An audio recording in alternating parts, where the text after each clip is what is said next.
नमस्कार बच्चों, this is Ram Bishnoi and you are watching geography group. काफ़ी सारे स्टूडेंट्स के कमेंट्स आ रहे हैं वर्कशीट के रिगार्डिंग। वर्कशीट हमारी कब से आने वाली है, वर्कशीट क्या इस बार फिर से आएगी, क्या वो सेम वर्कशीट आएगी, क्या वर्कशीट हमें करनी ज़रूरी है, वर्कशीट अच्छी है, वर्कशीट बुरी है। बहुत सारे क्वेश्चंस हैं आपके, तो सारे क्वेश्चंस हम डिस्कस करेंगे और साथ साथ डिस्कस करेंगे कि वर्कशीट को लेकर के लास्ट ईयर जो हमने गलतियाँ की थी, कौन सी गलतियाँ की थी जो हमें इस बार बिल्कुल नहीं करनी है। बिल्कुल अच्छे तरीके से प्लानिंग के साथ हमें वर्कशीट करनी है, तो सब कुछ हम डिस्कस करेंगे। सबसे पहले हम बात करेंगे आपकी वर्कशीट कब आने वाली है। तो स्कूल आपके रीओपन होंगे होपफुली, अभी ट्यूसडे को डिसीजन होना है, तो 10 जून से आपके स्कूल रीओपन हो सकते हैं। अगर 10 जून से स्कूल रीओपन होते हैं तो 6, 7, 8 और 9 की एज इट इज़ वर्कशीट आएगी। नो डाउट कि उनकी स्टार्टिंग से आनी है। 10 का ये हो सकता है, ऐसा लग रहा है कि आपका रिजल्ट क्योंकि अभी नहीं आना है, जो लास्ट ईयर की 9 थी उसके रिजल्ट अभी तक नहीं आए, तो उनके 1 जुलाई से स्टार्ट होगी। ओके, वर्कशीट यानी कि आपकी आनी है स्कूल रीओपन होने के साथ। ऑनलाइन क्लासेस नहीं होनी है। जो क्लास 6, 7, 8, 9 तो 10 की है, तो उनकी ऑनलाइन क्लासेस नहीं होगी, सेम शेड्यूल रहेगा। आपकी वर्कशीट रहेगी। आरपीवीवी, स्कूल ऑफ एक्सीलेंस या कुछ स्कूल्स के जो टीचर्स हैं जो पर्सनल इंटरेस्ट लेकर के आपकी ऑनलाइन क्लासेस ले सकते हैं, अदरवाइज आपको वर्कशीट के थ्रू ही पढ़ना है। उसके बाद बात आती है कि वर्कशीट आ रही है, उसके बाद काफ़ी सारे स्टूडेंट्स के कमेंट्स है कि क्या सेम वर्कशीट आएगी। तो इस बार भी आपकी सेम वर्कशीट आनी है। सिलेबस सेम है, कुछ नया नहीं हो सकता, वही सेम सिलेबस है, उसी के थ्रू वर्कशीट रहनी है आपकी। लेकिन वर्कशीट में थोड़ा सा चेंज आ सकता है। लास्ट ईयर क्या हुआ था कि जैसे वर्कशीट को लेकर के कोई प्रॉपर प्लानिंग नहीं थी। कुछ सब्जेक्ट में ऐसा था कि एक ही चैप्टर को बहुत ज़्यादा खींच दिया गया था। जैसे क्लास 10th इंग्लिश का जो फर्स्ट चैप्टर है, अ लेटर टू गॉड, उसको बहुत लंबा खींच दिया गया था। लास्ट में एक ही वर्कशीट में एक चैप्टर को निपटा दिया गया था। तो हो सकता है कि उन सब्जेक्ट में, जैसे क्लास 10th का इंग्लिश है, या हो सकता है कि 9th के मैथमेटिक्स, या ऐसे लेकर के उन सब्जेक्ट में थोड़ा सा सीक्वेंस आगे पीछे हो सकता है। दूसरा, लास्ट ईयर ऐसा हुआ था कि कुछ एक चैप्टर चला, उसके बाद जंप लगा करके 4th पे चले गए, तो उनको आगे पीछे कर सकते हैं। तो आपकी 95% जो वर्कशीट है वो एज इट इज़ वैसी रहेगी, सीक्वेंस आगे पीछे हो सकता है।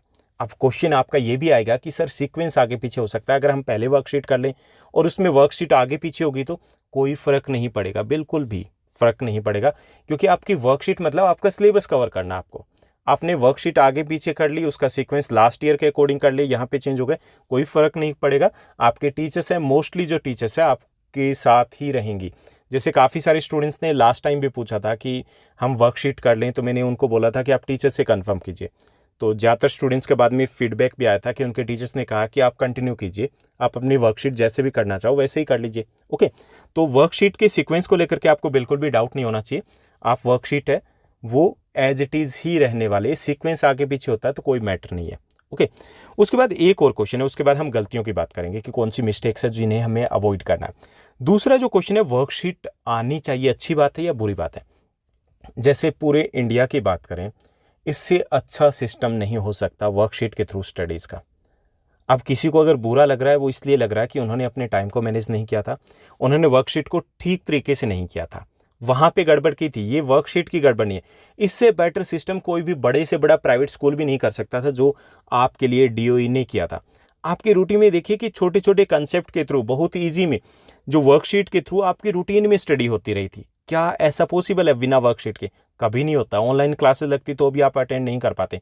तो बहुत अच्छे तरीके से वर्कशीट को बनाया गया, बेस्ट वे से बनाया गया, और जिन स्टूडेंट्स ने स्टडी किया सही तरीके से उनको पता भी है कि कितनी अच्छे तरीके से उनकी प्रिपरेशन हुई थी। ओके, तो वर्कशीट है एक बेस्ट कंसेप्ट है, बहुत अच्छा है, कंटिन्यूटी बनी रहेगी। अब ये कि कंटिन्यूटी बनी रहेगी, लेकिन काफ़ी सारे स्टूडेंट्स ने कहा कि नहीं अच्छी है, इस नहीं आनी चाहिए, फिर से वर्कशीट क्यों आ रही है। तो उसके कारण क्या था? कारण ये था कि लास्ट ईयर हम क्या कर रहे थे, आप जो कर रहे थे वो वर्कशीट क्या सिर्फ राइट कर रहे थे, उसको रिवाइज नहीं कर रहे थे, तो बहुत सारी गलतियां कर रहे थे। वो गलतियां कौन सी है वो हम डिस्कस कर लेते हैं कि उन गलतियों को हमें अवॉइड करना है। तो इसमें सबसे पहले जो चीज़ हमारी स्ट्रेटजी रहनी चाहिए कि लास्ट ईयर हमने क्या किया था वर्कशीट को लेकर के। हमने वर्कशीट को शुरुआत में प्रिंट आउट निकलवाई, हमने कुछ A4 साइज सीट के ऊपर किया, उसके बाद हमने नोटबुक लगाई। नोटबुक में हमने कभी एक नोटबुक में बहुत सारे कर दिए, तो उसमें हमें मज़ा नहीं आया, क्योंकि हमारे पास रिवीजन के लिए कुछ था ही नहीं। बहुत सारे स्टूडेंट्स के साथ ऐसा था। तो इस बार हमें एक सेपरेट नोटबुक लेनी है, अच्छा खासा मोटा। आपको आइडिया है कि 90+ वर्कशीट आपकी रहेगी, तो आपके पास एक रजिस्टर होना चाहिए सेपरेट नोटबुक का। उसमें आप कीजिए सीक्वेंस के अकॉर्डिंग। जब आप रिवाइज करोगे, जैसे आपको चैप्टर्स दे दिए गए, ये चैप्टर आपके पीटी में आने वाले हैं, ये मिड टर्म में आने वाले हैं, तो आप ईजिली उनको रिवाइज करोगे। ओके, क्योंकि मोस्टली क्वेश्चन से आपके उन्हीं वर्कशीट से रहेंगे जो आपके इंटरनल एग्जाम है होने हैं उनमें। ओके, तो एक तो ये हमें ध्यान रखना है कि इंटरेस्ट हमारा बना रहे। ओके, दूसरी चीज़ है कि नोटबुक है उसको थीम कवर लगाइए, यानी कि पढ़ने का इंटरेस्ट बना रही है, यानी कि वो रफ नोटबुक की तरह लगे। रफ नहीं है, वो फेयर नोटबुक है।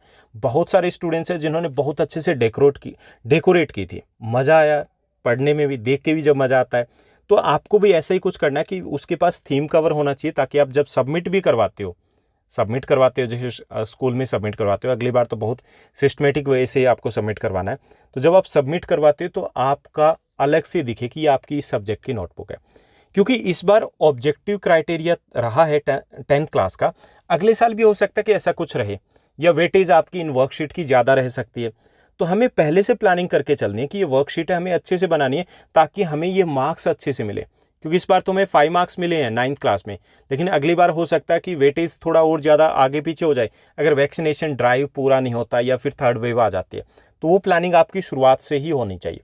उसके बाद तीसरी जो चीज़ जो हमने गड़बड़ की थी, जिनका जो स्टूडेंट्स ये बोल रहे हैं कि हमें वर्कशीट के साथ मज़ा नहीं आया, वो ज़्यादातर 90% स्टूडेंट्स के साथ हुआ था कि हमने वर्कशीट को सोल्व करने के लिए टाइम टेबल और मेथड दोनों में गड़बड़ की थी।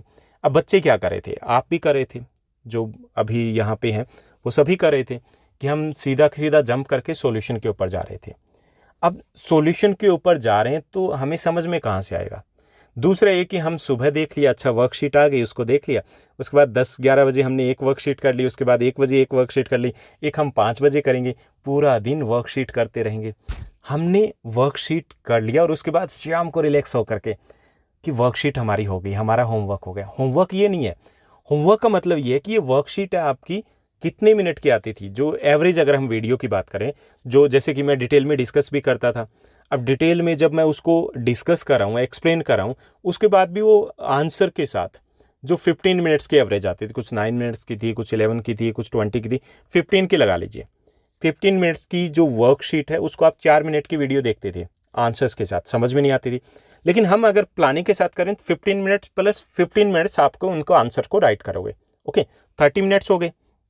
अब 30 मिनट्स में आप एक वर्कशीट कर रहे हो, आपको डेली 3 वर्कशीट एवरेज अगर मिल रही है, तो आप 1.5 घंटे में वर्कशीट कर सकते हो। चलिए आप 3 घंटे फिक्स कर लीजिए। 9 से 12 घर पे चले स्कूल हमारा, 9 से 12 आपको वर्कशीट करनी है। हो सकता है कुछ स्टूडेंट्स को वर्क वगैरह करना हो घर पे, तो हो सकता है 3 घंटे एक्स्ट्रा कर ले, तो आपका 3 घंटे मैक्सिमम होना चाहिए। अदरवाइज आप 2 आवर्स 30 मिनट्स फिक्स कर लीजिए, उसमें आपको वर्कशीट करनी है। अब उसके बाद क्या करना है, इवनिंग में आपको एज इट इज़ वही चैप्टर जो वर्कशीट में चल रहा है, या तो वो चैप्टर देखिए, जैसे कि जिन वर्कशीट को मैं आपको करवाऊंगा उन सभी वर्कशीट के चैप्टर्स भी आपको अवेलेबल करवाऊंगा, ऑलरेडी अवेलेबल हो चुके हैं। या फिर आप एनसीईआरटी बुक से कीजिए। जितना वर्कशीट आप करें उसका 1.5 गुना आपको टाइम देना है, 1.5 गुना टाइम रिवीजन में। अगर आप रिवाइज नहीं कर रहे हो तो आपको कोई भी बेनिफिट नहीं मिलने वाला। ये गलती वर्कशीट की नहीं, ये आपकी है। लास्ट ईयर आपने दिसंबर तक जैन तक वर्कशीट करते रहे, बस हो गया, वर्कशीट करते रहे हो गया, लर्न तो नहीं किया ना। तो इस बार ऐसा नहीं करना, आपको वर्कशीट करना है, 2 घंटे में निपटाइए। 2 घंटे मतलब 2 घंटे। ओके, इसके साथ साथ अगर ऐसा कुछ है कि आप उससे ज़्यादा, जैसे 2 घंटे में निपटा रहे हो, कुछ बच्चे हो सकता है स्लो लर्नर हो तो वो 3 घंटे लगा दें, जो 2 घंटे में निपटा रहे हैं, तो ऐसा भी किया जा सकता है उन स्टूडेंट्स के साथ कि आप फर्स्ट 3 डेज में आप अपनी सारी वर्कशीट कर लीजिए। जैसे मेरे साथ होता है कि मैं आपको वर्कशीट अवेलेबल करवा देता हूँ, जो आपको पूरे वीक की है, ट्यूसडे इवनिंग तक, मंगलवार शाम तक आपको सारी वर्कशीट मिल जाती है। लास्ट ईयर भी ऐसा हुआ था, इस बार भी ऐसा होने वाला है। तो आप बुधवार तक फर्स्ट 3 डेज में वर्कशीट कीजिए, वर्कशीट प्लस आपका जो लर्निंग का वर्क चलना चाहिए, और लास्ट 3 डेज में सिर्फ आपका लर्निंग का वर्क चलेगा। ओके, वर्कशीट है वो फिनिश। हो सकता है कि कुछ सब्जेक्ट के, जैसे जिनकी मैं मैथ्स नहीं करवा रहा हूँ, या वो वर्कशीट आपको लेट अवेलेबल हो, तो एक आध है तो उसके लिए आप आधा घंटा 1 घंटा निकाल सकते हो। अदरवाइज आपका शेड्यूल फिक्स कीजिए, वहाँ पर गड़बड़ हमें नहीं करनी है कि पूरा दिन हम वर्कशीट करते रहें। ओके, हाँ, उनको समझना भी ज़रूरी है, यानी कि सॉल्यूशन करना, हमें उसको समझना जो भी बता रहे। उसके बाद जो फोर्थ जो सजेशन रहेगा, जो हमने मिस्टेक की थी लास्ट ईयर, हमने क्योंकि नई वर्कशीट आई थी तो हमने बहुत सारे चैनल सर्च किए होंगे, 6 महीने तो आपको यही लगे होंगे कि कहाँ से करें। लेकिन इस बार एग्जैक्टली आपको आइडिया कि कौन सा टीचर किस सब्जेक्ट को कितना अच्छे से करवा रहा है, कहाँ पर आपको सॉल्यूशन ठीक से मिल रहा है, कहाँ पे सॉल्यूशन आपको एग्जाम के पॉइंट ऑफ व्यू से मिल रहा है, कहाँ पे सॉल्यूशन आपको आप इजी लैंग्वेज में मिल रहा है, और कहाँ पर आपको ये भी पता चल गया होगा कि कौन कॉपी पेस्ट करके दे रहा है। कौन आपको एज इट इज़ वैसे गोलमाल करके दे रहा है। तो वो चीज़ें आपको पता चल गया, तो अब आपको वो क्लियर होना चाहिए कि आपको इस चैनल से करना है। ओके, कि आपको मैथ्स यहाँ से करना है, साइंस यहाँ से करना है, इंग्लिश एसएस या हिंदी यहाँ से करना है, तो वो सारी चीज़ें आपकी क्लियर होनी चाहिए। तो हर बार ऐसा नहीं कि नया आप ढूंढते रहो। तो जब आपका फिक्स हो चुका है, आपको पता चल चुका है कि यहाँ से हमें कंसेप्ट समझ में आएगा, यहाँ से हमें एक्स्ट्रा तरीके से समझाया जाएगा या हमारे लिए नॉलेजफुल है, तो वहीं से कीजिए।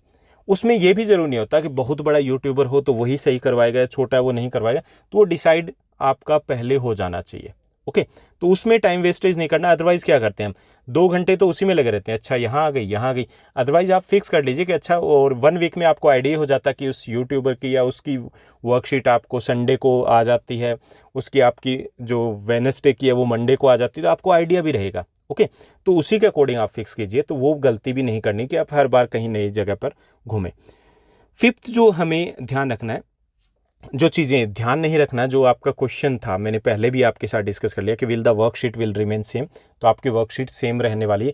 एक आध सब्जेक्ट में आगे पीछे हो सकता है, आप उन्हीं के साथ कंटिन्यू कर सकते हो। जो बच्चे जून से ही अगर वर्कशीट करना चाहें तो भी आप कर सकते हो। और आगे जब आप जून की वर्कशीट आएगी तो आपको आइडिया भी लग जाएगा कि हाँ, वर्कशीट सेम रहने वाली है। तो ये भी ज़रूरी नहीं कि आप वर्कशीट के साथ चाहो। आप पहले वाली वर्कशीट, जैसे लास्ट ईयर जो मैंने किया था कि आपको वर्कशीट अवेलेबल करवाई थी 15 अगस्त से, यानी कि वर्कशीट नंबर 20 से अवेलेबल है। तो आप 20 नहीं 25 से जाइए, क्योंकि शुरुआत में जो वर्कशीट थी उसमें एक्सप्लेनेशन कुछ सब्जेक्ट का था, तो उस तक आपको वर्कशीट का आइडिया हो जाएगा। तो वो वर्कशीट आप पहले अगर करना चाहो कि नहीं, मुझे अपनी पेस के अकॉर्डिंग नवंबर तक वर्कशीट निपटानी है, चाहे वो आती मार्च तक रही, मैं पहले ही करना चाहता हूँ या चाहती हूँ, तो आप पहले भी कर सकते हो उनको, कहीं पे कोई भी इशू नहीं है। तो उम्मीद करता हूँ आपको इससे रिलेटेड, जो वर्कशीट रिलेटेड सारे आपके क्वेश्चंस डाउट्स थे, उनके आंसर्स मिल गए होंगे। और अगर आपको ये वीडियो अच्छी लगी तो अपने फ्रेंड्स के साथ शेयर करना, लाइक करना मत भूलिएगा। और लास्ट मंथ की बात करें तो हमने एक और वीडियो लेकर के आए थे आपके साथ।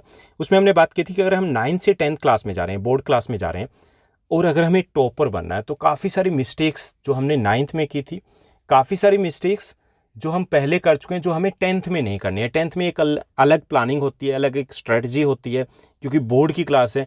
लेकिन बोर्ड की क्लास को लेकर के बहुत सारे मिसकंसेप्शंस भी होते हैं कि नहीं, ऐसा करना है, वैसा करना है।